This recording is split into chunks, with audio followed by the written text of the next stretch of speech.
Oh, yes. Welcome to another TMG interview, everybody. Talking movies with those who make them. Paul Preston here, along with Adam Witt, and we're thrilled to have a unique talent in studio today. There aren't many editor/composers working in Hollywood today, but that's just what our guest does. He has edited 12 films and was the composer on 11 of them. Plus, he has another 40 or so score composition credits and much more. His latest project is the box office smash Bohemian Rhapsody, which is approaching a worldwide tally of $600 million, which I love that it did without Star Wars, Marvel, or DC. We'll get to the bottom of all that with John Ottman.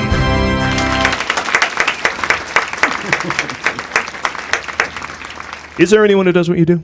No. Well, I mean, someone has done this. I couldn't give you a name, but I don't know why they would. Why would anyone? It's so cool. Why would anyone do that to themselves? And such a natural fit too. It is. It's kind of fun. I mean, it's like, you just have to basically be a person who doesn't really have a life because, I've tried to explain this to people before. The editing of a film never stops. You just don't stop the editing and say, "I'm going to go write a score now." It's something after X-Men Apocalypse, which Apocalypse sort of described my life at the time. I just said I wasn't going to do this thing again. And both jobs at the same time. It's just way too much. You did. And then I got called for Bohemian, and it's like, I said, and I told you, I said, no, I'm not going to do this again. Then Brian told me what it was. I'm like, fuck. How do you say no to that? Yeah, exactly. The intention, of course, was to do both. But as we'll talk about it. But as it turned out, I didn't feel score was even right to put on the film. So I was just the editor, which was, it was a difficult film, but in a strange way, it was a luxury for me because I just only had to deal with the editing. But you were also a producer in the film, so did you just fire the composer? No, I wasn't. You're get rid of that guy. No, I was the producer on this one. Oh, on Bohemian? Yeah. No, not this one. I think you have 4 producer credits, right? Okay, I thought that. If IMDb is correct. Yeah, but not this one. Okay. But you have a long history working with Bryan Singer. We'll get to that history, but just to cut to your most recent project and keep chatting about this. It was recently nominated, I wanted to mention, for 2 Golden Globes. No doubt it's shortlisted for some Academy Award nominations as well. Let me play a little clip for those who aren't familiar with Bohemian Rhapsody, which you should be. 173 million domestic. You saw it by now, but here it is anyway. A clip about the story of Freddie Mercury and Queen. I enjoyed the show. I also write songs. Our lead singer just quit. Then you'll need someone new. I love the way you move on stage. The whole room belongs to you. Don't you see what you could be? No one will play us on the radio. We need to get experimental. Thunderbolt and lightning, very, very frightening me. Do it again. One more. How many more Galileos do you want? Roger, there's only room in this band for one hysterical queen. So Queen, I mean, I love them. I have since I think The Game, was one of my first. Another one, but I said, who is this? Then I learned all the back catalog and then everything since then till obviously they broke up. Were you a fan? No, I wasn't. I know, shocker. But well, I was a geek. All I watched was Star Trek and listened to film music and Jerry Goldsmith and John Williams. And then, but when I saw respect, by the way, right? I mean, that's not a bad choice absolutely. for your life, but for your childhood. But what I say is, I became a fan. So I wasn't a fan to begin with. I came up into a reverse way. I watched Flash Gordon, and that was my entry. Totally my entry. Was it really? It's a terrible movie, of course. But I was like, the music makes this movie, and so then I'm like, who's that? And I realized it was Queen, who I knew who Queen was. And then of course, then you go back, the geek I was, like, oh, they wrote that and they wrote that, oh, that one too, and you realize how many things they'd written, and then I went back and then became a fan. Similarly to when Jerry Goldsmith scored Star Trek: The Motion Picture, or Alien, really was the first thing I'd noticed, and then I was like, my world was rocked by and so I went back and started collecting his scores from the 60s and became a Jerry Goldsmith fanatic. So it's very similar in how I was introduced to Queen. Better late than never. And yet the most orchestral of bands. Like once you get into the appreciation, you go, oh, wait a second. There's some amazing orchestral music they did in that score. It's incredible. It's a perfect mashup of both. Yeah. If you're going to have one movie to not do the score to, it would be the most orchestral. And there are so many times times I wanted to walk up to Brian May and say, I just love, the work on Flash Gordon, but you never know how they're going to react to something like that. Right, Like, yeah, what true. are you fucking talking about? It was awful, so who knows, so I just didn't say anything, That's the only thing that would keep me from saying Flash Gordon is a remakeable film. I'm not big on remakes, but I think Flash Gordon you could probably remake it, but then Yes. again, if you don't bring Queen along, what do you... Well- I would feel there's a great loss there. Paul, I think you got a great idea, and this is a good room to have a discussion. Because when we get to Superman Returns, how you use an existing theme, I think that's a great idea when There they you make go. Flash Gordon. Like, they try to make Man of Steel without John Williams' music, and it's like, what are you doing? Why would you do such a thing? Same thing with Flash Gordon. I don't know if you can make it without someone doing a riff on Queen. like Creed takes the Rocky theme and sort of mixes up the notes. Same thing with Rogue One, Well, there you go. Well, we'll be pitching that to you later. And Superman Returns, which we'll get to. Now, I recently, speaking of changes and things, I recently went to Leavesden Studios in England and saw the that's whole awesome. making of Harry Potter. And Oh, it's right. it's like one of the most amazing things if you're Yeah. a movie fan that you'll ever see. I went there, yeah. What- I did that. Yeah. Like I went to Universal Studios. They have the history of Universal Studios on their tour. This 8 movies is better. They go super in depth, and I had great respect for Chris Columbus when it was over because they have video interviews and things with him, and he talks about how you think, well, we got rid of him so we could get real with Alfonso Cuarón making Azkaban. Then the stories got more depth and everything, but Columbus produced Azkaban. Yeah. He kind of knew he wasn't right, and so they brought in a different director. Or but- knew that the tone changes. That's, if you kept a Chris Columbus tone, that would not be serving the book. So I think Exactly. that's And speaking of serving the book, I'm going a long way for this point, but this is what happens here, John. studio, studio guy. We always time. go nuts at studio guys giving notes. And he told a story about how the studio guys were like, hey, shouldn't we have cheerleaders at the Quidditch matches because kids know what cheerleaders are and that'll help them understand what's going on here. Yeah. And he's like, no, Columbus was saying though. I love when a guy who's known for sort of being kind of light with his films was have to stand up for this kid text, these kid books, and say, keep them smart. Right.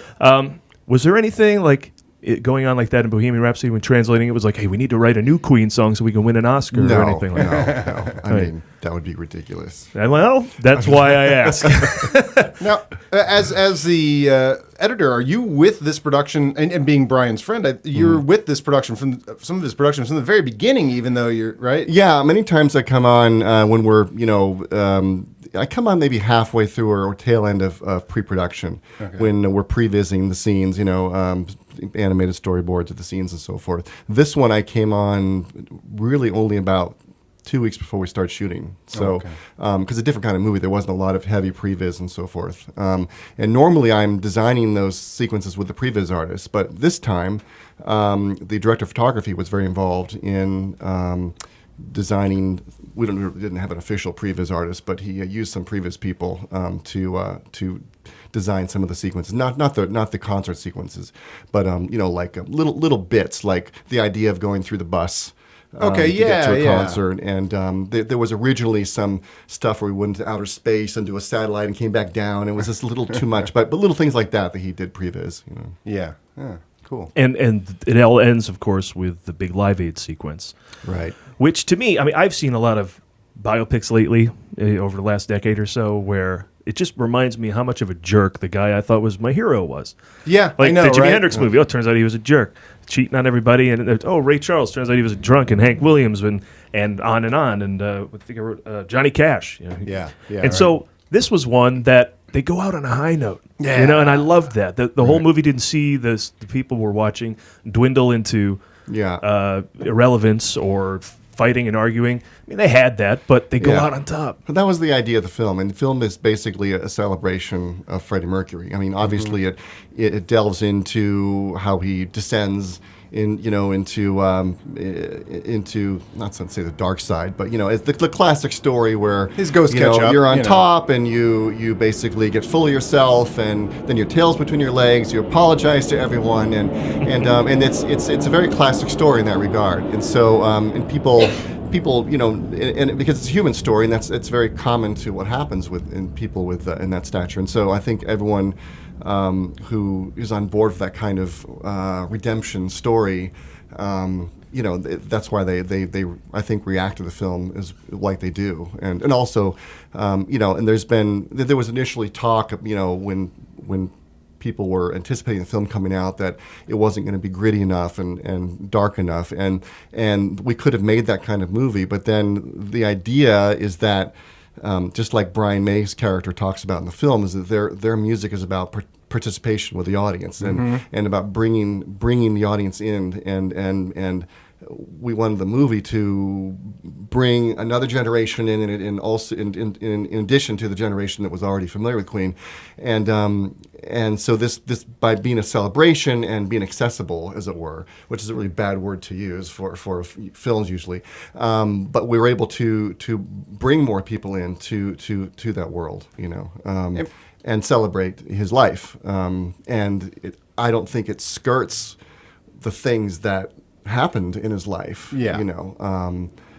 Anyway, so for some reason in biopics, and Paul and I have complained about this for years, I think it's the way that critics get to show, because it's based on history. So you can go look all this stuff up and make up your own movie in your head. So it's the one format where critics can go, well, that's not what I would have made because I know this story. Anything else unfolds in front of them. So they get to be real smarty pants with biopics. Yeah, and it's a difficult biopic because it's not only a biopic of Freddie, it's a biopic of the band in essence, and it's a concert movie in terms of being an entertaining film with Queen songs, and so to service all three of those things was very difficult, and to pull it off and have it be engaging, have it be emotional, have it be real, but also have it be, like I said, the celebration. And have you moved into the fuck the critics segment of our show? No, we'll come back to that. But what I do want to say about this ending before we get too far away from it is it's a big surprise when you're in the theater that it goes to the next song and then the next song, and I'm like, are we going to watch the whole? And then it's over.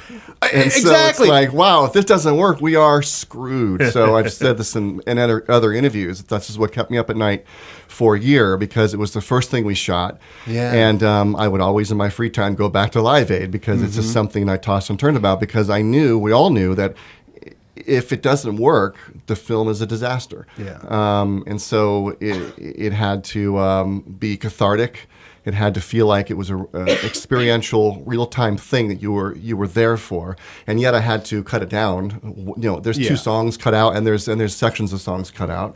And there's budgetary concerns because of visual effects and how much I could show the audience, and so it was a Megillah, as you would say, But and I've used the Death Star sequence. That's the best analogy, because the whole movie, it's like, well, if you heard about Live Aid, what about Live Aid? Yeah. Well, you are going to Live Aid. Well, it's like the whole thing is this build up to this thing. It's like, my God, if it doesn't deliver, we're screwed. If the Death Star isn't hard to beat with this ragtag group, then we've spent the whole movie selling that premise for no reason. And you had to feel almost exhausted by the end of it, but in a good way, right? Not a bad way where you want it to end, but it had to be long enough where you are again exhausted by it, but not too long where you're exhausted in a bad way. It's exhilarating. It was a total shock, and it's just so exhilarating. It's so fantastic. Yeah. And I never knew that Freddie's sort of playing around with a solo career was that in depth, like that potential, had that much potential to break up the band. I think I might have heard a song back in the day but I never knew. There's at least one I think I know that did make radio play. As far as I knew, they went right on into it. Mr. Kind of Bad Magic. Guy? Was that the one in the film? I think might have. Is that the? I'm not sure, but there's one where they're all dressed up. Yeah, I think it might be the one from the film. And then they, as far as I knew, they went right into Kind of Magic, Innuendo, and then they were done. The Miracle in there too. Yeah, but. I don't know. That is a fantastic finale. And was it shot at Wembley? No, it was a big parking lot. So the stage itself was massive, the same size as Wembley stage, but it was just a field and a parking lot out there. Yeah, I wondered how green screened you got it up, because was it shot in England? Yeah, I figured you were there. But and there was a few hundred extras standing out there, but they were like a postage stamp compared to the size of. You did a gladiator on it, right? Yeah, The arena. So they were individually we scanned each person doing each song, and then placed in the audience and changed clothes on them and so forth. So there's no digital people, but they're manipulated. It's called spriting. Spriting, yeah. I mean, I was completely baffled by it when I was looking at the footage, because the camera was moving all over the place, through the parking lot, and I'm like, but it wasn't motion control. So I'm like, how am I putting people? It doesn't make any sense to me. They go like, oh, don't worry about it. You can do whatever you want, and we're going to do the spriting. I'm like, okay, so it literally was almost like you would do for a motion capture film. You could just do anything. I could do anything I wanted, or use any angle, and they make it work with the fake or the, fake real crowd, fake real crowd. You know. And the idea behind, I was fascinated when I watched the making of Avatar, that the way this really works is they build everything in 360, and you walk through with a fake camera in a sort of way. And this wasn't that, but it was like it, because Yeah. I was just shocked that no matter what the camera did, they would make it work in terms of going behind people's heads and around. It's like it doesn't make any. Wow. It's all because they scanned each person 360, but. Each person individually, but I don't know. It's amazing technology. And it's cool that it can be used for something that's not X-Men Apocalypse, but to Exactly, sell what it was like to be at Live Aid. Yeah, because when I read the script, I was like, how are we going to do this? Because I just assumed that we were going to use stock footage and so forth, but I had no idea that it was going to be, Yeah, there's zero, right? There's none. Zero. Yeah. No. Which is all the more impressive. And you could tell everything, like they keep cutting to the two guys that are watching the performance. And I'm like, I'm assuming in the real video those two guys are there. I'm assuming the beer cups are exactly where they were. That looked fairly accurate. Yes, like the Rafter guys. The Rafter guys. There was an obsession about the Pepsi cups. Yes. Yeah. I don't know about the guys in the rafters. Yeah. Yeah, I just wanted to show that everybody's thinking. Like you said, everybody loves. They want everybody involved in there. But you mentioned Brian May. You talked to him a bunch. And how early were they involved? Did they oversee the entire script? They were production? involved 10 years ago. I mean, starting 10 years ago with Graham King, the producer, and his partner Dennis O'Sullivan, and Graham took that long to get this thing together, and they were always there having to approve script drafts and concepts and how the story would be told, and it's credit to Graham how he could really work with the band and get them to even sign off on little fudging of truth and certain, as all biopics have to do, and the fact that they went along and knowing the greater good was to tell the story, and having to accommodate some of those little white lies to get a structure going that was emotional and engaging. Was John involved?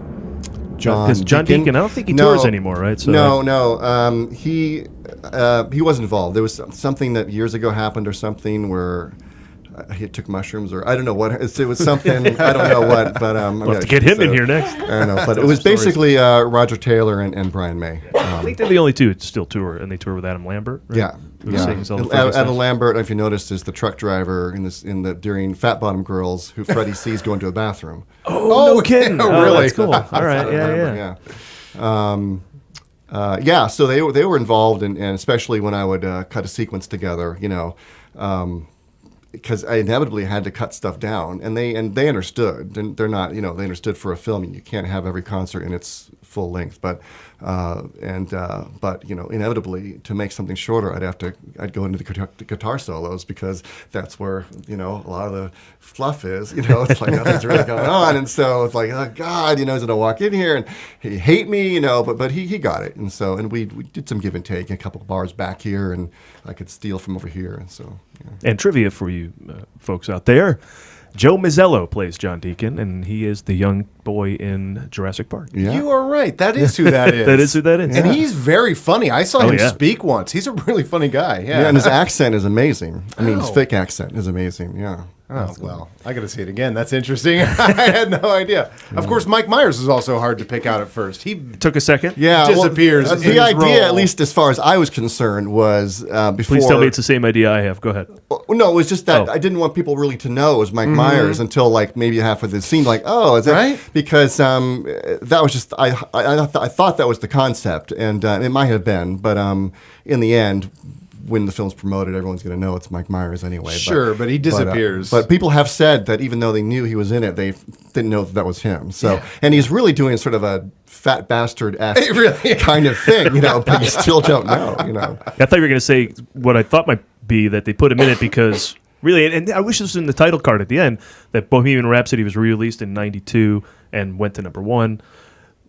Kind of because of Wayne's World. Yeah. And so it's cool to see Mike in the movie because I thought maybe it was a little homage or almost a thank you. There was the joke, the Wayne's World joke. Oh, there was? Did I miss it? Yeah. What was it?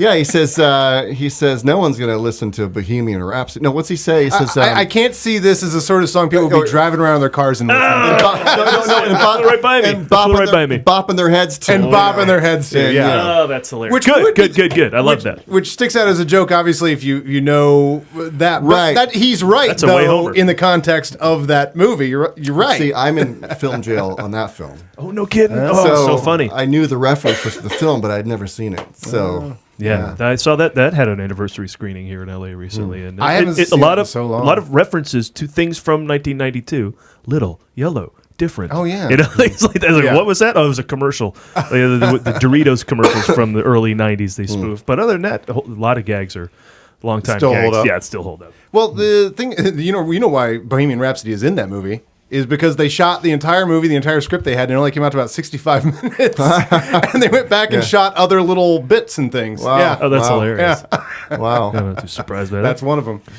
And kudos to you for the pace on this. It just works wonders. So much to get in. So It's fantastic. that's the thing. Some other movies have been struggling with that. I saw Vice recently. No struggle with that. They cover all of Dick Cheney like a a fighter jet. That thing just flies. You know? Yeah. I mean, it doesn't mean other films I will not mention, but they tried to do a lot and didn't do it as smoothly as Bohemian Rhapsody. Yeah. So. Of course, that's not to say a film should be cut fast. It just the pace should feel engaging. Storytelling. Vice seemed Right. like it was cut fast. This did not, but they both Good. accomplished moving through a great period of time Yeah. for the viewer where it didn't feel that way. You're going along for You know, it's the technique of I'm telling, like, I've got good news, and then cutting to what that results in, like, you know, the recording contract or whatever, rather than explaining what that good news is, you know, whatever. Yeah. That sort of storytelling I'll say it. techniques. A Star is Born. There's a scene in A Star is Born where a okay. character gets off stage, and I mean, this isn't probably even the editing, but a character comes up to Lady Gaga and says, "Say there, friend, you know, I think you would be great without the band. Why don't you think about a career on your own, doll?" And I was like, this is like Phil Hartman Simpsons character coming out of nowhere. And then they just had to move from one thing to the next, and the pace didn't quite work for me, but it did here. Yeah. More people in movies should talk like that, though. Right. Hey, I'll tell you what. Hey, Freddie Mercury, I really like your boxing. Well, the guy who does it in Bohemian Rhapsody, it takes course over a number of scenes. He's a little more, he's a little less, the whole inching away of Freddie from the band was a little more nasty and not so fast, and you had room for everything in the film. Yeah. Are there certain There's things? a couple little things I would have left more room for if I had my way. But you know, every film is Graham and I would say we walked away with this with mostly what we wanted. You know, everything is a battle, and not to say this film was a bloodbath by any means, but there's always different concepts of what the film is between you and the studio and so forth. And so in our back and forth and, you know, our pleadings and many battles and so forth, we walked away with something that we're happy with. But, you know, there are a few things I wish we had left in. But that's, you know, if people think editors are people usually want to take things out. But usually we want to leave some things in. You know, it's not that we're not just people who like to take things out of films, you know. I guess the one thing I wish we had been able to keep in the film were there's some flashbacks to his childhood. Okay. That everyone knew from day one. That was my mantra. We gotta keep it. But I lost that battle. And one of the reasons is my concern was, which ended up not being a problem, was that this guy's in every scene of the film. Is he going to start wearing on everyone, or are we going to start being so irritated by this guy where one will like him more, and Will showing him as a child help that? As it turned out, he's so likable no matter what he does. That wasn't a problem, because when I saw I, Tonya, while we were making the movie, I went to theater and I was like, well, we see her as a child, and for the rest of the film, no matter what she does, no matter how horrible she is, you don't hate her. And so that was, I guess, one of my reasons to put it in. Plus, I thought that the father reconciliation in the end would have been even more devastating had we seen him being sent out to boarding school by his father. Yeah. You know? Made his father more cruel.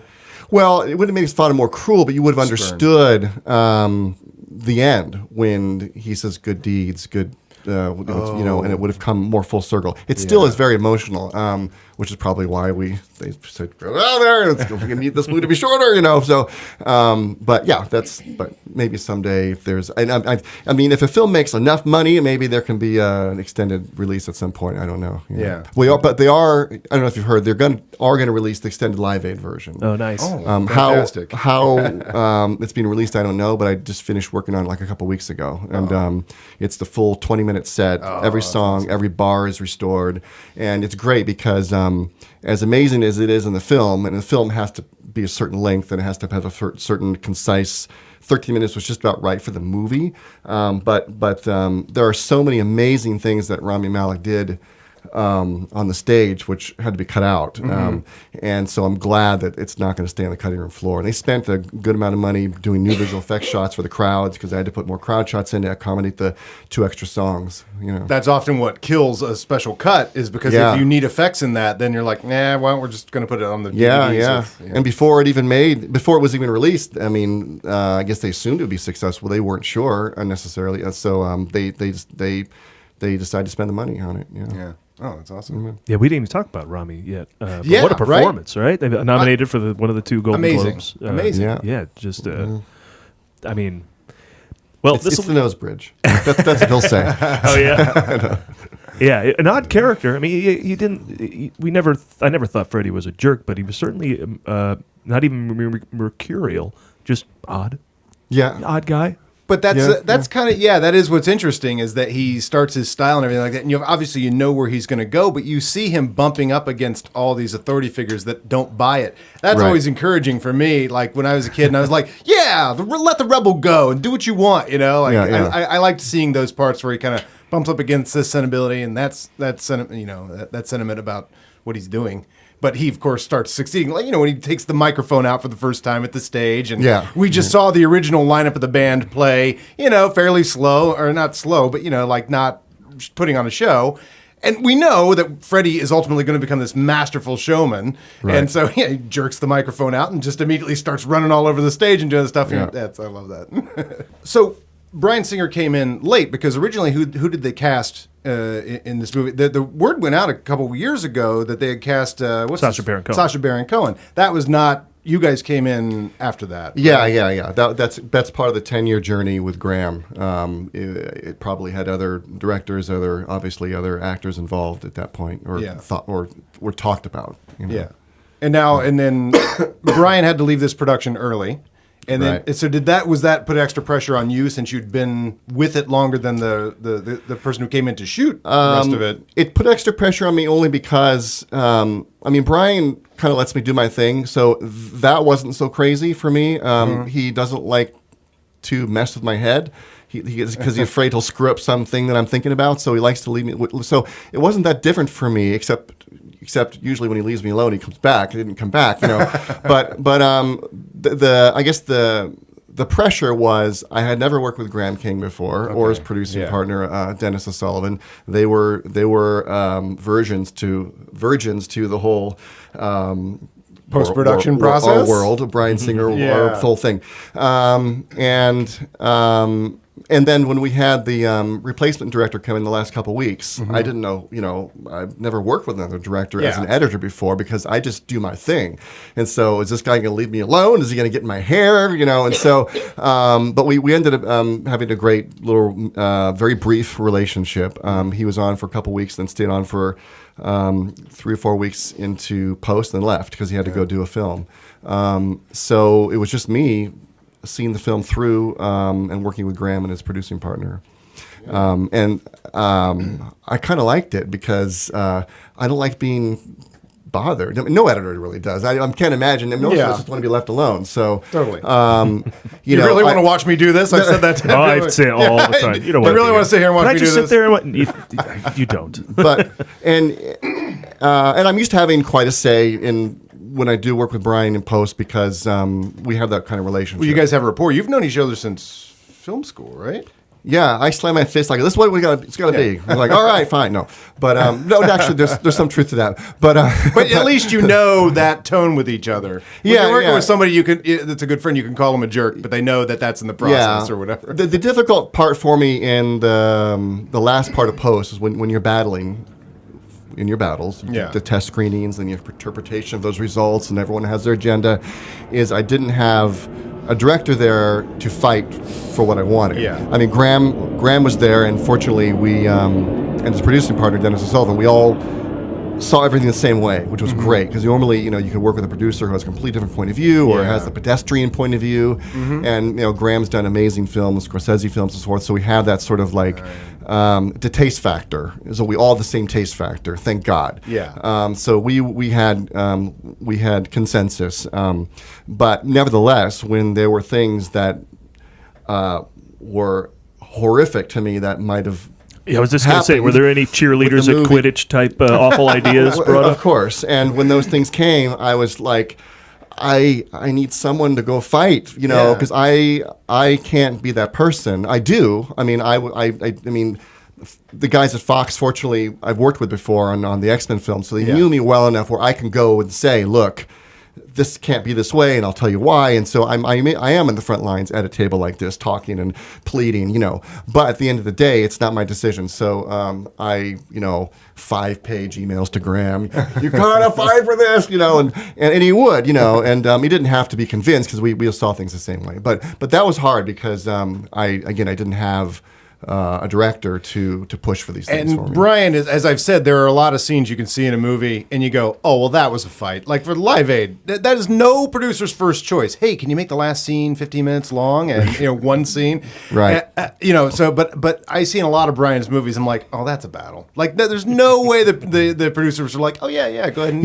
And I've said this before. I was preparing for some battles that never happened. Because when you put together a great sequence, or I will say when I write a good cue as a composer, and it's really great, and I know it, I'm immediately fucking pissed off because I know they're going to screw up with it, and they're going to hate it, or something's going to go wrong, and I just basically write the rest of the cue in anger, or cut the rest of the scene in anger. I'm angry already, and nothing's even happened yet. So more strings.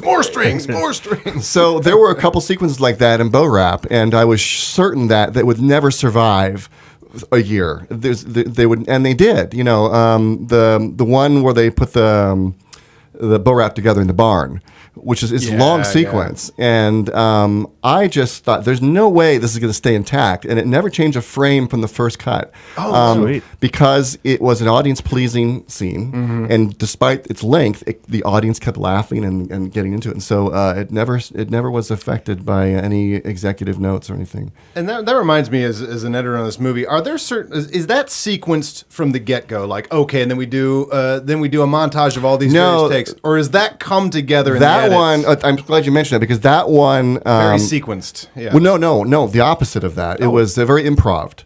So even though it was scripted in terms of they have these chapters we have to go through for the scene, putting the song together, the actors went off, which is great, and it's like it's both a blessing and a curse for an editor because you want that stuff because it makes it real, but. One actor says it comes up an improv line to an actor that's not there anymore, and now you've got a joke that doesn't have an answer. So you either got to manufacture the answer, do ADR, or get the actor back, or in this case, I would just script out all of the improv and try to make sense of it all. So and it worked great because it's half improv, half scripted. That's awesome. That's cool. In theaters still. I looked it up today. Showtime's still all over the place. I hope it's here by Christmas hit. because my parents are coming. I got to show it to them at some theater. Nice. It's like, have they seen it 2 more weeks from now. No, because they live in like Carmel and there's no good theaters over there. Wow. And, Oh yeah, because you've got to get all 21 speakers if you Exactly, can. yeah, right. It's amazing because when they do the scenes where they're literally talking about that Queen effect where you go from the left to the right. Yeah, it's mixed accordingly. It's just so mixed great. accordingly, Yeah. and then it just and at the end at Live Aid, you are in that crowd. We worked very hard on the mix, and the crowd was my mantra because it's like it's all about Freddie and his audience, and that's when you get emotional. And so when it was literally just the straight music, it was cool and emotional-esque. But then when you hear the crowd and see the crowd, it just brings the emotions. Oh, and it up, comes you know? at you too, because it's got that, it's mixed such. So when he's taking the stage, the crowd is starting to roar, and it's And I will say to anybody in our audience, because I did this, I went home. We have the greatest movie theaters in the world here in Los Angeles, obviously, because at any moment Spielberg could go to one of them. You know, I mean, that's a shorthand for why. But I went to Dayton, Ohio, and saw a movie with someone, and I only heard music and effects and everything from the front speaker. And I went out and said, "Hey, none of the other speakers are on," and they didn't change it. And I went out and I said, "I would like free tickets," and I would like to tell everybody in our audience, if you are not hearing your surround sound, go ask for free tickets. It doesn't cost them anything. You think they have it? They just didn't turn it on. Yeah, it's just something. I remember years ago, I went to a theater when they were showing Usual Suspects when it had just come out, and only the left speaker was working. I was like, it's amazing. How can the audience just sit there and I know. Yeah. It's only coming out from over there. It's like it doesn't make. Actually, and this one was even worse. Just to go in a little more detail, clearly it was mixed so that it would be surround. Those were just off, so you only heard the center channel. It wasn't like all the effects were in there, so parts of the song was missing. Like if they had mixed the choir in the back, that was gone. It was just. Do you remember the old days when you'd go see a movie and in surround stereo, but then would go to the cheap theaters that were monaural, and the score was gone. Like there's no score. Like I'll never forget my Star Trek 2 because I saw 10 times, and I went to the cheap theaters when it was off, and literally the score was Sorry, missing. no score to Star Trek 2. It was like that was practically missing. I mean, you can hear it. Is it serious? It was like, and it's like people are like, oh, no problem. You know, I'm like, and I hear like what. 16 years old. I'm like, what's going on? It's like, you know. And that's what's funny. The movie I saw too, as you know, Paul and I are editors as well in our daily lives. And so I know when there's certain music cues that are jumping that lead you into the next scene. So it's one of the things of like, well, I guess we'll have fun on Christmas and then Christmas or whatever. And then you cut to the next scene. But that never came because it was in the rear channel. So then it caught up to the song. And I was like, this sounds positively odd. Yeah, it can be horrific. Yeah. Now it's like quaint to go see. Like I did recently, they got Jaws in mono down at the Academy. Let's go! It's But Bohemian Rhapsody, time capsule. Very much a stereo band. Very much a stereo band. Yeah, people say, "Can I borrow your screener?" I'm like, "No, go to the absolutely." God, and they live here in town. Yeah, no excuse. No, exactly. Plenty of industry screenings. So anyway, that's Bohemian Rhapsody. But let's take a quick rundown of some of the career highlights. For John Ottman.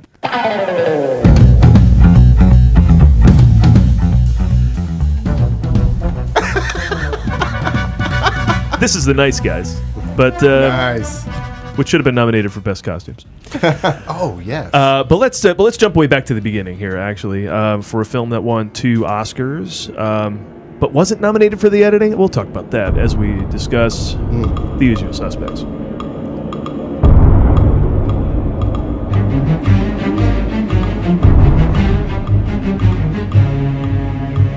You won the BAFTA for this. Right.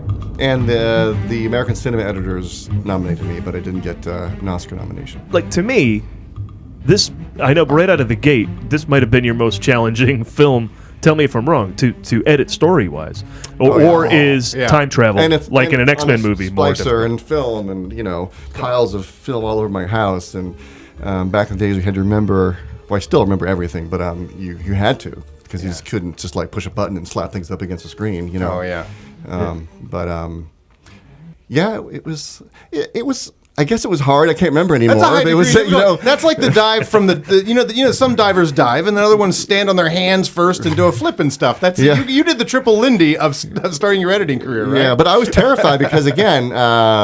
It was a score that was for an orchestra. I had never written a score for real instruments before, and again, I was editing the film. How was I going to do both? And before this, you did 2 shorts with Brian, right? No, it was one at least. A feature film we did that no one really saw. Public access, but it won Sundance. Yeah. Oh, okay. It was in my video store. Yeah, I worked in at the time, and I wrote the score for that too and edited that. And so that's when when that's won Sundance, I was like.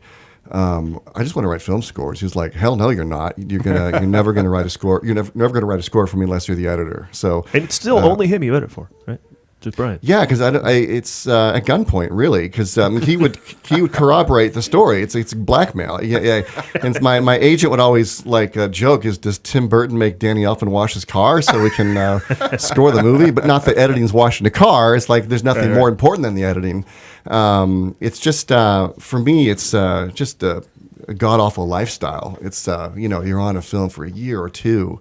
And don't see anybody, and it's especially from scoring it. It's I basically say goodbye to people, and they never see me. Editing is a lonely profession to begin with, largely. So yeah, you've got both of them, I guess. Yeah. What do you make of the crap term below the line? Yeah, My friend Mike is a brilliant editor, and he rallies against that term as much as he possibly can. As in getting punched below the line? Yeah.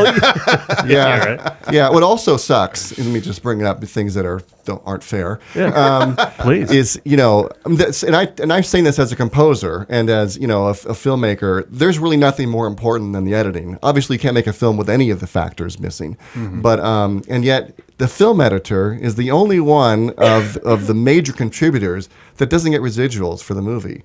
The composer gets residuals for the life of the film. The music's very important. It's the soul of a movie, but you can't make the film without the editor. The producers get residuals, the actors get residuals. The DP doesn't, but the DP is only on for 3 or 4 or 5 months. The editor is on from the very beginning to the very end. Anyway, that's my a totally valid point. Yeah, it makes me angry. I mean, that's your palate. Your palate's the film. Your reward, you're called below the line. It's just crap. It's not fair. By the way, one interesting thing, because knowing at the time when I saw Usual Suspects, it was weird to see, because I'm obsessed with scores as well, and film scores and filmmaking, and certainly that was a high indie time, all the indie films coming out. Right. This was one of those big highlights. You're like, oh my God, another challenging, time rifting indie, that's a crime epic. But that double credit was interesting in such things as the little booms we heard there. There's a plane landing, and you edit on your. Well, I did that to help my jump cuts. Yeah. Which comes first, the jump cut or the bomb? The jump cuts. The jump cuts. I mean, I've told this before. I don't even temp a film until I've cut the whole thing together. A lot of editors will temp music as they're cutting the scenes to sell the scenes. But I found, to make this speech very quickly, I find that it just delays the discovery later that the scene wasn't working. Yeah. And to me, and I've been blessed to be able to be left alone, so I can basically have the clout to create a film that's dry. If I'm watching it for 2 hours or 2+ hours and it's entertaining me and there's no score on it at all, then it's working. And then when I temp the movie from beginning to end, it's going to be a cohesive temp score. And it's and what's gonna come from is a better score, because it's not being hacked up for a year, and the music isn't mincemeat and so forth. That's really interesting. Yeah. I don't know how I got on the tangent though. We were talking about I feel like which came first in terms of technique. Oh, right. Did you go back and forth, because you can do both? I need to land those planes with jump cuts, because the footage was so terrible and the camera was shaking. And if you notice, it's like one plane's coming in, another plane's landing, 2 different wrong planes. I'm a plane buff. But I knew, so that was actually, I did that to a click, knowing that whatever I was going to write, I'd have to get some booms or have something syncopated to help that sequence out. Yeah. That's interesting. Mystery reveal. You did it with clicks, and then actually edited so you could do those jump cuts, and you just knew those would fall in a note. Yeah, I didn't know what the music was going to be, but I knew it had to cut. I had to hit them cuts. Yeah. Boom. Yeah, that just seems so like a general knowledge. Well, what's the word I'm looking for? It seems like the simplest route to success. The film works without music. The film works. Yeah, right. Yeah. Music will enhance it. Right. Exactly. Yeah. You have an Emmy nomination for Fantasy Island, the reboot, but no Oscar for nomination for the editing of Usual Suspects. Anyway, congratulations. Did you do the theme for Fantasy Island? Well, I was favored. The 5 ACE nominees are usually, not all the time, go on to be the 5 Oscar nominees. And then, this is the way I remember it, Babe, at the last second, came in and got nominated for Best Picture, which was a surprise, and so that editor got nominated, and I got booted out as the 5. So for Babe, yeah.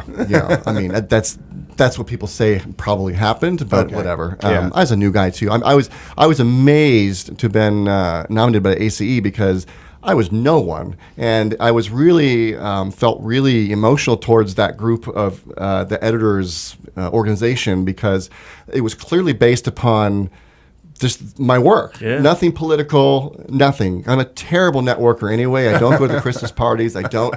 I can't do it. And it's the gene my dad gave me. I can't network with people. Don't go talking about yourself. Yeah. But, Don't go bragging on yourself. Well, we're not going to cover every movie, but there are highlights. Was Fantasy Island the first thing you had? wait, hold on a second. Fantasy was a short-lived TV remake. Yeah, Okay. Robert Urich. Am I right? Ooh, that's a good choice. Or was that Love Boat? That was Love Boat. That was Love Who was in Boat. the Fantasy Island? It was Malcolm McDowell. Oh, Mac McDowell. Yeah. Oh, my gosh. It was dark, and so it wasn't. People don't. Dark comedy is confusing to a lot of people, especially Yeah. back then. It's more popular now, and no one got the show. It wasn't a great show anyway. Well, I was a huge fan of the original Fantasy Island. I have to say, I watched it recently because it's on like MeTV or something like that. And just now, as an older person, I'm finally watching. I'm like, I wonder if this holds up. And I'm like, oh, he's Satan. I didn't get the whole time. I'm like, oh, he's the devil in the white suit, and you know. He's got the well, of course, Oh yes, the cable guy. the The cable score guy. that no one heard on the movie because it was buried. Everything's a learning experience, but I didn't go to the final dub. And when I saw the film, like, hey, you can't hear the music. So it was really disappointing. And that's an underrated film. It is an underrated worth movie, it. yeah. I mean, again, I could talk about every movie for a while, but that one, it was really dark. Yes. And fucked up in a good way. That movie. Yeah. And you've got Hitchcock strings in the that's not No, but I mean, not the section original two. cut was really. Oh. That's when that was the film was supposed to be a very dark comedy, Okay. and it was awesome. But the studio just got cold feet, Studio. and the studio. And Wow, also, that's but a tough one for No, but I them. will say in test screenings that if you remember that chapter of Jim Carrey's life, everyone was saying. Not that they meant it, like, oh, I'm getting kind of tired of the Jim Carrey shtick. Wish you do something different. So that's what they did.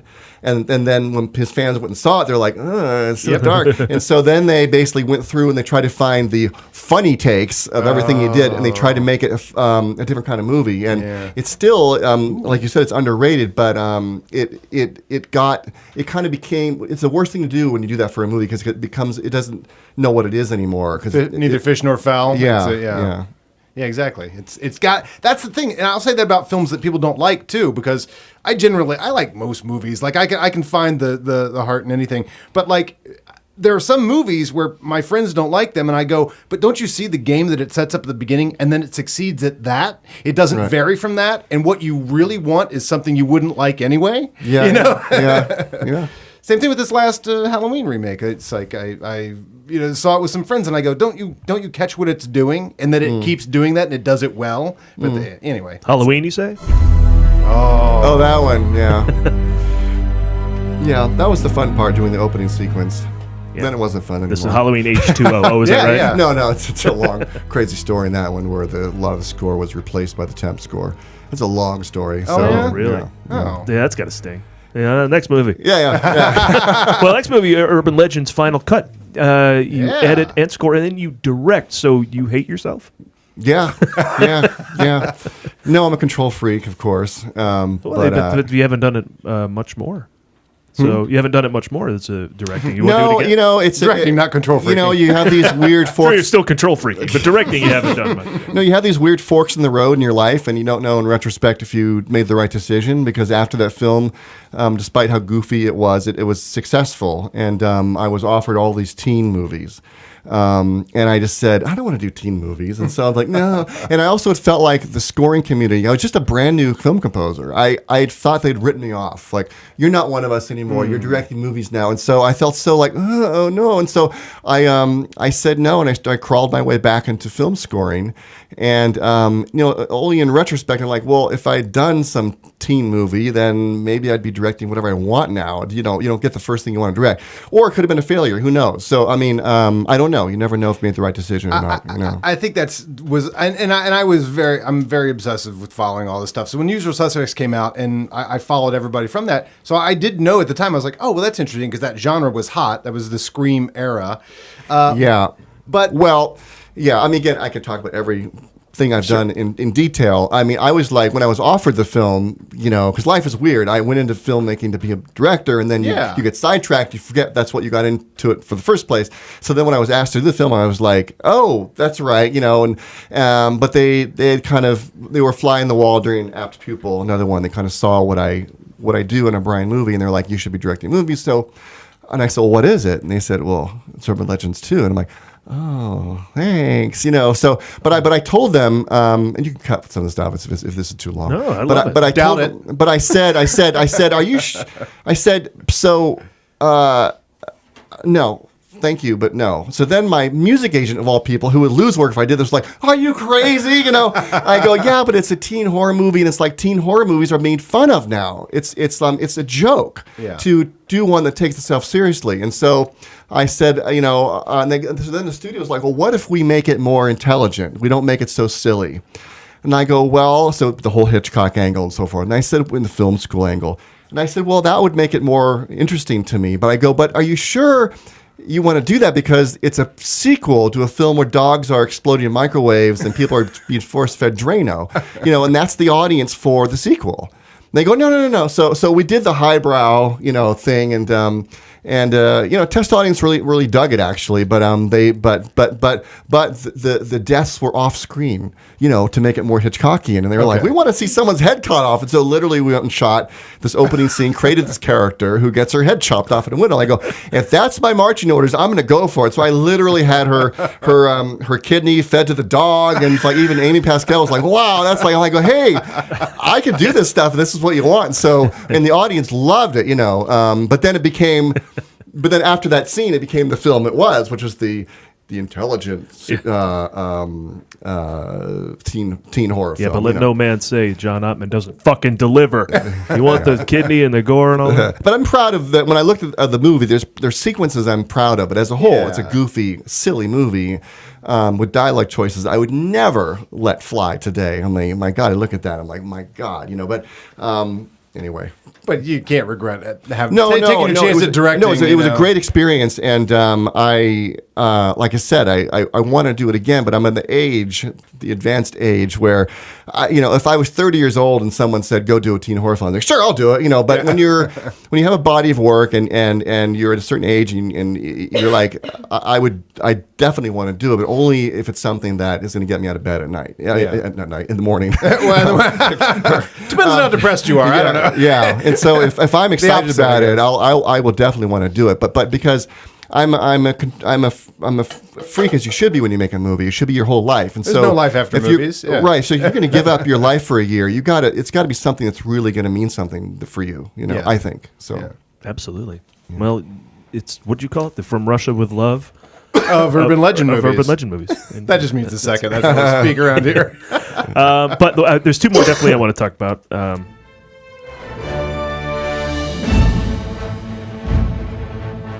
So this is your first superhero theme. Yes. X-Men, X2, X United. The best X-Men film. What a great, yes. Pretty great. Yeah. Days of Future Past comes close, but I still think X-Men 2 is the best. It's good, but it's tough to do time travel and not get something wrong. So X2, probably the best. Yeah, well, like they say in Looper, you can't even talk about that, or were you sitting here making diagrams of straws and stuff on the table? That was a very exciting time for me because I got to do a huge score, even though I was also editing a huge movie with millions of visual effects shots, and it was just me. So I literally still think how the fuck did I do that? But you're so excited, and it went really smoothly too. There wasn't a lot of tension between the studio, and there wasn't a lot of reshoots, and so thank God, because there was like 100 minutes of music to write and so forth. Non-linear editing software is a thing by now. By this point, yeah. I did it on Avid. Yeah. Oh, okay, it was very exciting to me, and the story was good. Obviously, the actors are fantastic. You're dealing with Patrick Stewart and Ian McKellen. It's like, it was just, and if Jean-Luc Picard in a movie, I'm like, come on. Oh, yeah, of course. But, you must have went nuts as a Star Trek fan. Yeah, my God. But, the first movie was Michael Kamen, right? Yes. Right. And then, so you didn't.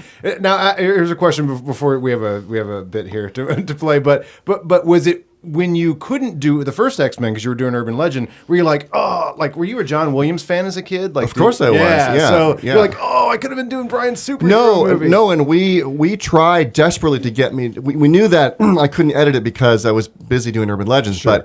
But I literally tried to get my post schedule in Urban Legends pushed. I offered to pay for it myself to score X-Men 1, but Sony wouldn't go for it. So Michael did the score. Yeah. We have a clip, I think. So by contrast, we just heard your theme. Let's hear Michael Kamen say. Oh, sure. When they come out, does it hurt? Every time.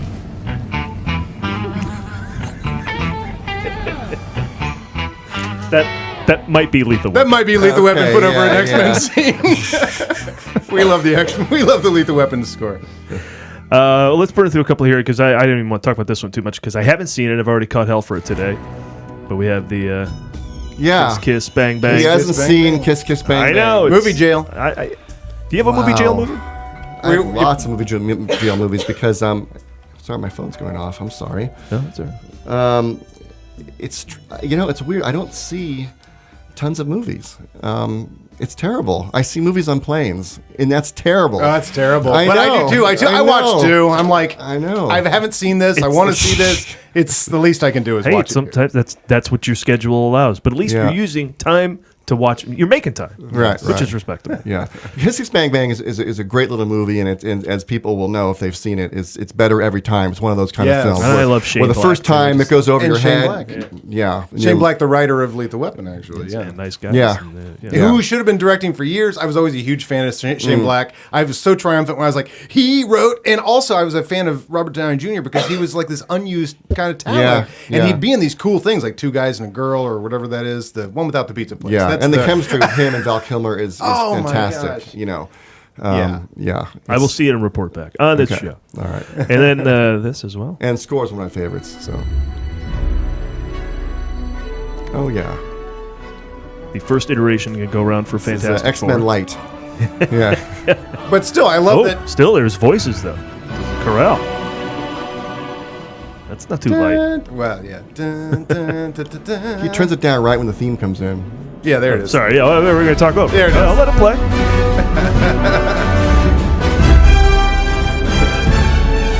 It's a good theme, Back when they used to write themes. Oh, no. right? Well, Paul and I used to complain about that all the time. Was like at some point themes went out of score. Well, it's because there's this misconception that if you do a theme, it's going to be dated and cheesy. But you can do themes and not have it be dated and cheesy. Is that why people don't want to put it? I think they're just scared to death. It's gonna sound like it's a dated movie, but it can be done. It's an art. And how do you do it and have it still feel like it's a modern movie, but not have a theme be 3 notes, which is what the whole new thing is now. Having said that, of course, movies have changed and they're so fast-paced. There's no time for a full-fledged theme. But I can't write a score unless, even if the theme will never even have its full iteration in the film, I can't write a score unless I've written a theme with a beginning, middle, and end. Oh, I love it. That's awesome. Because then at least I have a well to draw from. Otherwise, I'd be lost when I'm writing because I don't know where I'm coming from or where I'm going. I meant to ask this with X-Men. Was the animated series any influence at all? It has a very strong theme, and it's not like they sound alike, but there's still a sort of a powerful push and this one has that too. It wasn't for me. I know that for Camen's theme, he had alluded to it. Okay. And they liked the allusion, so then I alluded to his thing when I did my theme. Gotcha. Okay. So there was still allusion gotcha. down the line, Yeah. Well, and then it comes time for another superhero movie. Oh. But I didn't write this theme, most likely. Well, yeah. You got to adapt one of the most famous this themes is- in right. movie history. Let's play a little clip of that.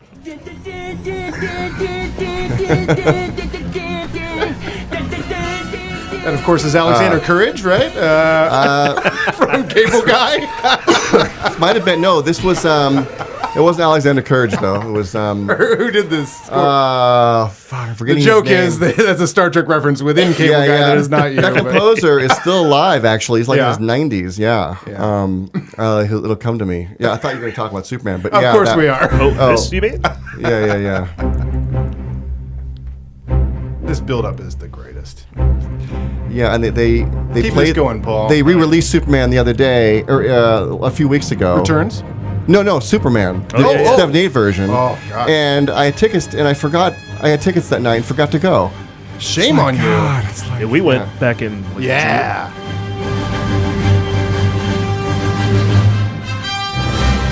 That's an amazing score. I mean, mine is too, but that's Yes. But This is yours. But when you watch Superman, it's an astonishing piece of work. It is an astonishing piece of work, and there's so many things that are just thrown away, which I was happy with the. I think did I give you the learning to fly clip or the? We've got Saving or the growing World up and I think? Memories. Memories, yeah. This one is great, and this is your theme with his. Right. Right. I can tell you, I love Michael Giacchino. I can tell you the scores that he does a theme to more than the ones he doesn't. I'm a big fan of a theme. I can give you that Star Giacchino's Trek big into theme. the I can theme. give you that Up theme. Oh, I can give you yeah. that Incredibles theme. But if there's no Here's theme, another theme. I love themes. John's in this. Yeah. And I didn't have to reference any scores because I just lived and breathed that score. So I just basically wrote.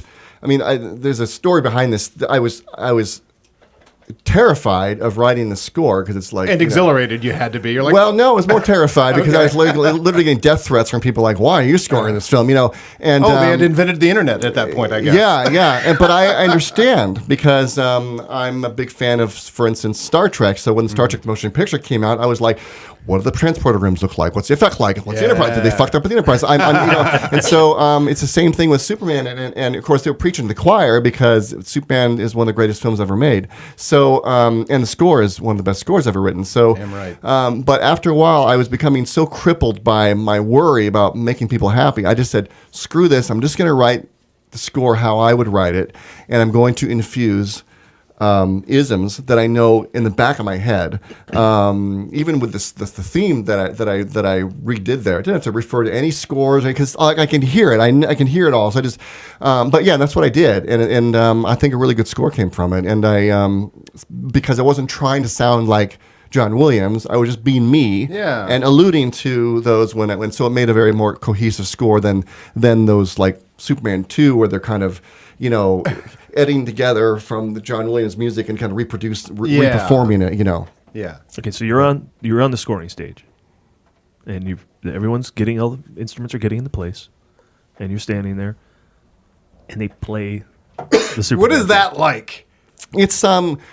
It's you feel like you're in a very historic moment, you know, and he offered to, you know, if you need any help, you know, oh no, they were trying for publicity purposes to have him come down and watch. I'm like, fuck no, are you kidding me? You know, so fortunately he couldn't come anyway, but I was like, are you kidding? No way, you know. Yeah, I love all your additions to that too. The Lex Luthor, Lex Luthor never had a theme. No, in the Otis did. Otis, right? But so that was a right. theme that I came up with for the film. Yeah. Yeah. Well, let's play a rousing round of. I'm Alan Hunter, and tonight it's the war to settle the score. Jesus, it costs a lot of money to get. It's not cheap to get Alan Hunter involved. But Adam would like to settle the score with you. Okay. If we play this game and we get There's a long-standing question Yes. from the day that I saw Superman Returns. As far as I'm concerned, a perfect movie. With a friend of mine. Superman Returns? Yeah. All right. Wow. Let me just say I've made my peace with a couple things, you know. First of all, Jor-El should have taught him, if you're going to go x-ray a house, they could be pooping, right? Exactly. That's on Jor-El. That's true. That's on That's Jor-El. true. However, this was one thing, and this does have to do with the editing and the score. In Superman Returns, the space shuttle on top of a plane containing Lois Lane is plummeting to Earth. The only hope she has for survival is Superman, who has disappeared for 15 years, 10 years? Yeah, something like that. The Superman theme starts to rumble. Clark Kent exits to an alley and pulls the baller superhero move, ripping the shirt open to show the S. But at that point, we don't hit the Superman theme. And that is such a giant, like, heroic moment. And I always wondered, like, why was it reserved for... I mean, obviously, he's got more heroic stuff to do. John, settle the score. Settle the score. I frankly can't remember, but I Okay. mean, editorially, the editor chose to as soon as he starts doing that, to cut right back to the scene, the plane in jeopardy. So for that reason, the composer couldn't just play the theme because he had to go right back into tension. I see. I mean, it's but why the editor did that, I can't remember now. You know, I think it was. Oh no, I think that's it was what it was. sequenced. It was montaged. No, but I think what it was is that when he does that, he literally goes on runs into the camera. Like there's no. I see. It wasn't shot where he could really do that. He doesn't continue walking. It wasn't shot for it. So Yeah. I think that was the reason where I literally just had to cut out. Oh, you're right. It goes right off screen, which only gives it time for the dun dun, and then it goes right. But of course, we're still building, and it's it's there's going to be plenty of Superman theme left. It But gets there later. it Yeah. gets there. Yeah. But anyway, that was a mother to score that scene. That was to put it that's a together. hell of a score. Yeah, and to put it together was really hard. Yeah, I remember. Yeah. I mean, come on. This is why I consider this a perfect superhero movie. I will say. No, it's not. The movie should have started with that scene, but the script wasn't designed that way. So it really it couldn't have unless the script was rewritten. But it was and even as it was, I rejiggered scenes. I mean, it never used to start out with the opening scene that was in it. It used to start out literally. You probably know he explores Krypton. Yes, he crashes the Earth. Martha discovers him, and when we did this screening together, Brian was like, But it's like 45 minutes and no one said a word yet. I know. So basically, I had actually one of those rolling in bed epiphanies in the 11th hour where I said, let's just start out with Lex Luthor, hatching his plan, with old woman dying, But in retrospect, had we had more time to think about, I would have and we would have had to have another action scene later. Yeah. But if we started that scene with the jet scene, it would have been a much more, engaging first 45 minutes of that movie. Okay, interesting. My only thought would be to just flop Luthor in the first farm scene where Superman crashes. I figured that's just a logical order. You introduce the hero, and then you're on to Lex Luthor. Right, but and that's the way that it was, but it was boring. Yeah. And so you had to start out with something that's going to give you a little laugh and not a laugh, but a cliffhanger. Like, who's that? There's a plot afoot. Gotcha. And then go do that because we found that it was just like it was too plotting. And then anyway, so yeah, it's good to leave something hanging on something so that when you go to the next thing, you want to go back to what that plot was. Yeah. So that's how it started with that scene. Interesting. I do love that version of Luthor because he's still the Gene Hackman Luthor. In a way. Yeah. Well, he does all the speeches and stuff. Adam loves superhero movies. All right. He's just thrilled that there I'm are. glad you like it so much. I think it's a very artistic film. Very proud of the craftsmanship in it. I think the story was a little. Adam's just like that there are 3 Punisher movies. Well, exactly. but let me say that the high points of Superman Returns are higher than some other great superhero movies. It's really fantastic. The bar is so low now that despite my criticism of my own movie, then you watch the new ones and I'm like, wow. Sorry. Certainly. No, I'm with you.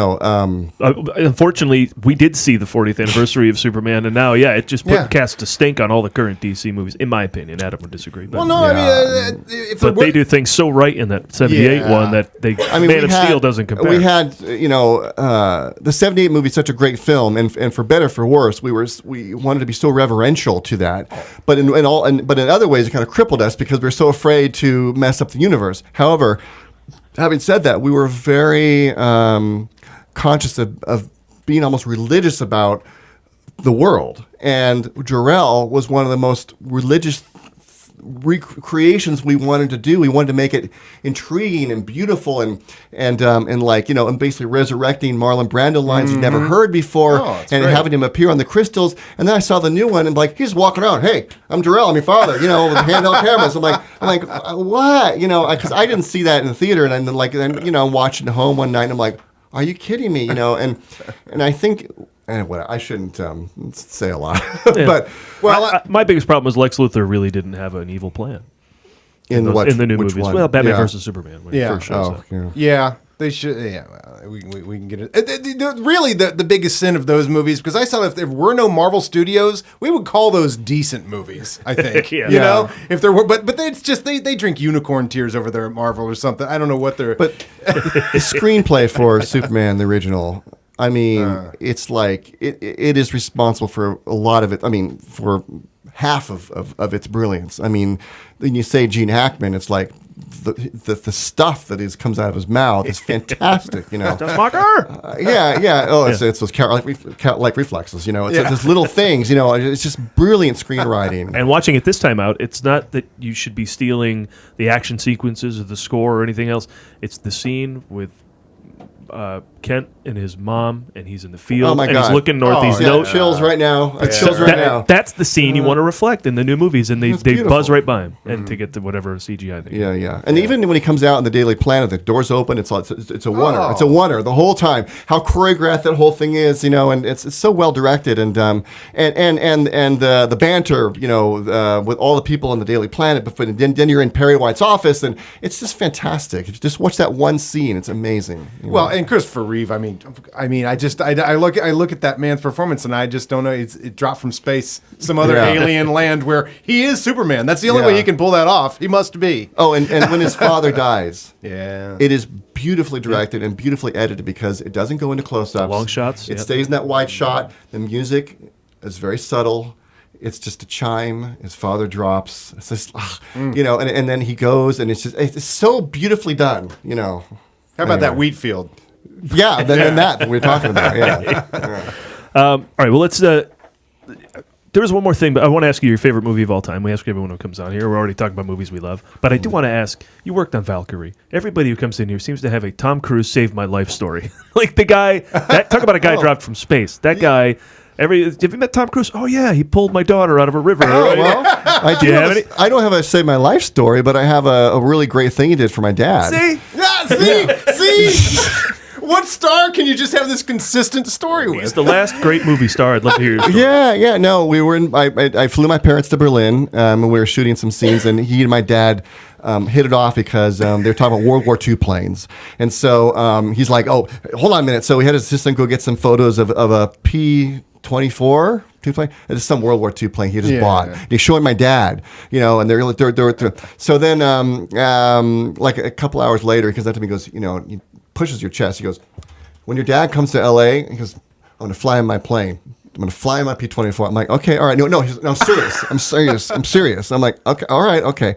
So months go by, you know, so 6 months later, we're in LA, you know, in post-production, and I get a call from my mom. Now, Tom told your father he was going to fly in the plane. Now, Tom. And I said, okay, Mom, I'm not going to call Tom Cruise and say, you told my dad you're going to fly him in your plane. He goes, no, he told your father. I'm like, oh, my God. And so I called Tom's assistant and I said, you know, Tom told my dad. And how is that call? And he's like, and she's like, oh, yeah, Tom remembers that. And I'm like, okay. So he goes, but he's in Telluride during Christmas. So Tom had a limo sent to my house to pick up my parents and me to drive to his hangar in Burbank, and he had his other pilot gas up that plane and fly my dad around for 45 minutes, and I was like, and just as a side note, the hangar was like amazing. You're like, okay, someone really rich has this hangar. I mean, like DreamWorks had their hangar, you know, and then it's Tom's hangar is like twice the size. And there's like 4 planes in there, and the motorcycles, and his first car, and there's like an airport lobby in the hangar.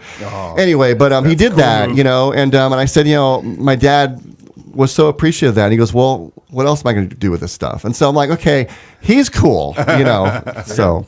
Yeah. Love him. We That's love him. Awesome. That's great. We love Keanu Reeves. But what's Ron Babcock's line, right? That we always do. He says hanging out with him for a day must be like a week spa retreat. Something like that. Getting a juice cleanse. 10 minutes with Tom Cruise is like an hour of juice cleanse. Well, he gave me a juicer. It's funny you said that. No, awesome. Because awesome. I was distraught. This film dragged on forever, and he walked in one day and he says, "How's it going?" I'm like, "That's all right. I feel like I'm really unhealthy right now." And the next day, he had a juicer. He bought me a juicer, and he had his assistant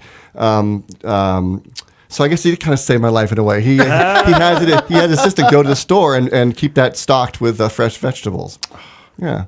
I like that. I haven't heard a bad thing. I haven't heard a bad thing. Some people don't like that Oprah appearance, but everything else I've heard. Yeah. Yeah, right? So then, all right, so let's ask, what's your favorite movie of all time? As you know, that's impossible to answer. Of course. But every time someone asks me that, I say Alien. And I know it's strange because to me, it's just such a masterpiece. Filmmaking. And it's funny because I'm not really, despite the fact that I directed a horror movie, I don't go run out to horror movies. It's the first Alien. The first Alien. Yeah, I call that a horror movie too. Yeah. Sci-fi, could be or fantasy or something. But it's just like it's got more horror. It's like 2001: A Space Odyssey with that intelligence, but it's a horror movie, and it's done. It's and from I mean, I can get into the geek reasons why, like just from a sound design perspective, when they had no faders that were automated. If you think about it, if like they do a fader move, they have to write it down, and it's all the dummies in the back with the film, the mag film and so forth, and I have to remember what their move was, and then everyone, okay, guys, I'm going to push record. And it's like, but you hear that sound, it's like, how did they do that? So, and the acting is so real, the way he directed the actors and their performances. The great Ridley Scott. Yeah, and it's just was so, and what was frightening about it was, of course, it's one thing that's invincible. It's what, 10 Little Indians, whatever. They're all 10 Little Indians, and there's nothing you can do about it. Nothing. Whereas Aliens, which is a fun movie, I've seen that millions of times, of course. I wasn't scared really that much because it's like you're just shooting them and they die. Yeah. So it's like. I wasn't really, I mean, Alien, I was like petrified. And at that point, I was still old enough to be jaded enough where movies didn't really scare me.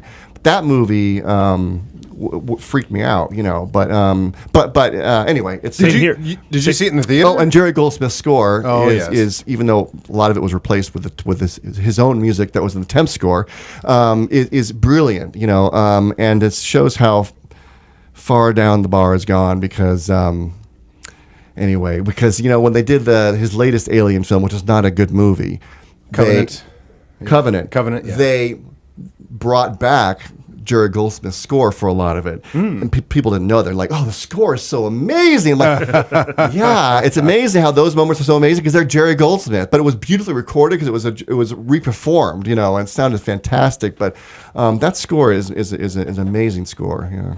Did you see Alien in the theater? Yeah. Oh, yeah. Oh, okay. Yeah. I was too young to, but it was so legendary that I remember there was a comic book that you could read the Alien because they thought it was going to be another Star Wars. They were making action figures, which is hilarious. But they also had a comic book, and I remember this thing I wasn't allowed to see, like looking at the chest burster sequence in the comic book, going, "Oh my god! Like I can't wait to see that." Yeah. People come in here and tell us their favorite movie all the time. It rarely aligns with the what wins awards. Yeah. Well, the funny thing is, it screwed Star Trek: The Motion Picture, which for visual effects, and the visual effects in Star Trek: The Motion Picture were fantastic, but it lost to Alien. Okay, Star Trek: The Motion Picture is the 2001 of Star Trek movies, right? Exactly. No, that's exactly right. Yeah. And I think it's been revisited by a lot of people because it's a very, very, very ambitious movie. Yeah. It's a very epic film. We saw it at the Great New Beverly, not very recently. I mean, it's cerebral. And that brought me around to it. Yeah. I hadn't been brought around. Yeah, I mean, it's one to me. It's one of the last true science fiction movies. There's been a couple since then, but it's pure science fiction. It's not, and so it was very too dry for people, of course, and it's not perfect, obviously. But anyway, I could talk about that. Sure, but my standard is they picked a tone, they went for it, and they went full bore with it, and therefore it succeeds on that level. That it doesn't vary. It doesn't suddenly get funny or suddenly get this. It stays that tone. It maintains. And it has balls to for them to do a summer movie that's a cerebral sci-fi film, literally about whether God exists or not. Because really the message of the film is we created God. And that's what it's all about. And it's like, because Gene Roddenberry always wanted to tell that story, and the studio was like horrified he wanted to tell a story, but they did it in a certain. But it's an allegory to that. And anyways, it's by 5, Spock shot God in the face. That's how that one ended. Oh, if I'm not mistaken. Well, no, full circle. Anyway, I could talk about Star Trek forever, but could you? Then they.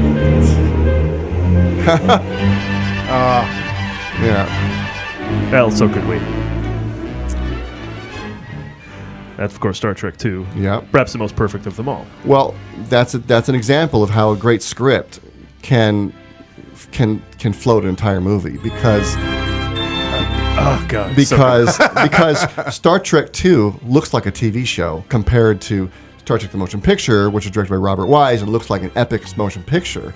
It's the same sets, but it's amazing how lighting can make a set either look like you are really on a starship or you're on a television set. But the script and the story, the script, and the character development is so good that you dismiss the fact that a communicator looks like a tuna can. Yeah. Like, why did they do that? But anyway, but then why do they dismiss it for best screenplay? It is a rock star of storytelling. That is so. Oh yeah, Well, that's because the genre is respected. Comedies obviously aren't good movies either because they don't get nominated, right?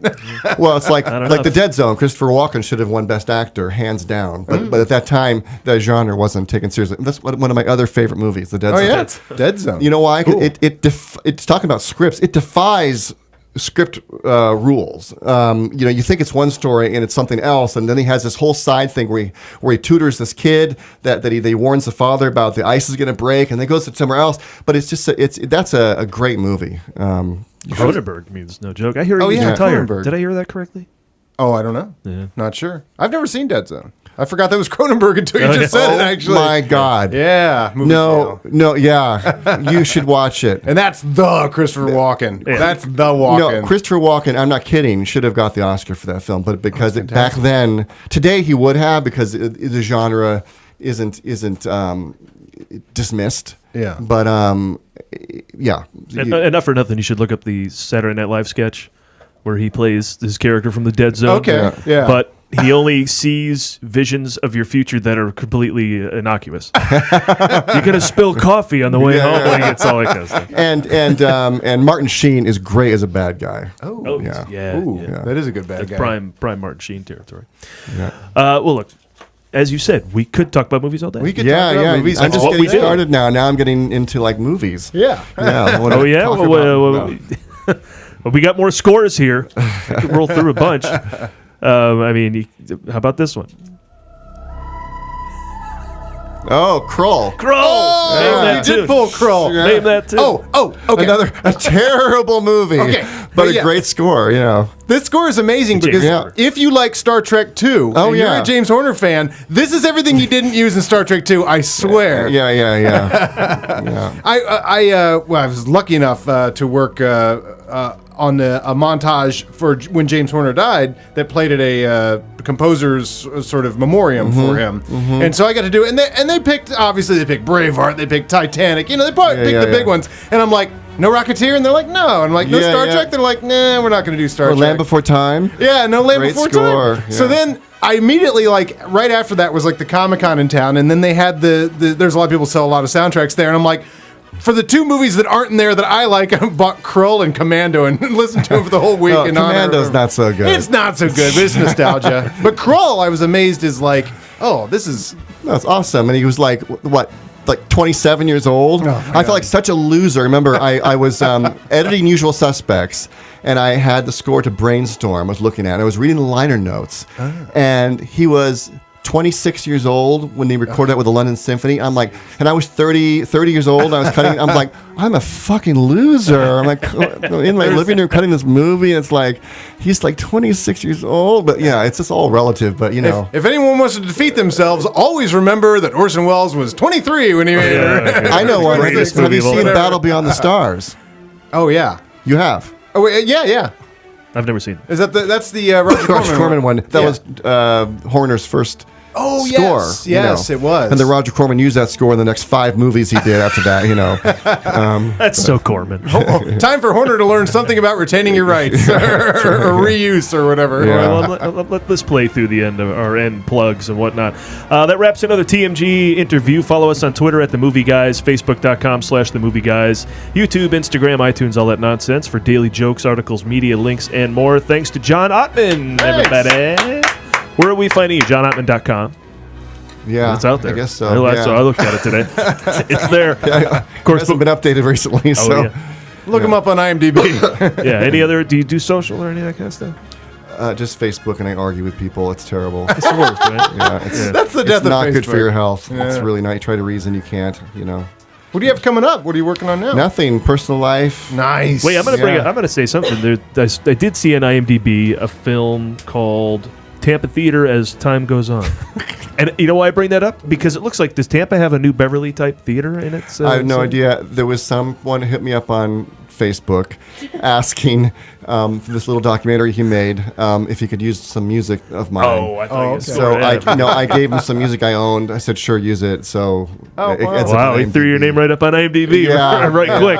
Yeah. So And of course, Bohemian Rhapsody still in theaters, and hopefully at least long enough for John's parents to come see it on a big screen. exactly. Yeah. And not on the plane. Whenever they watch it on the plane on the way here.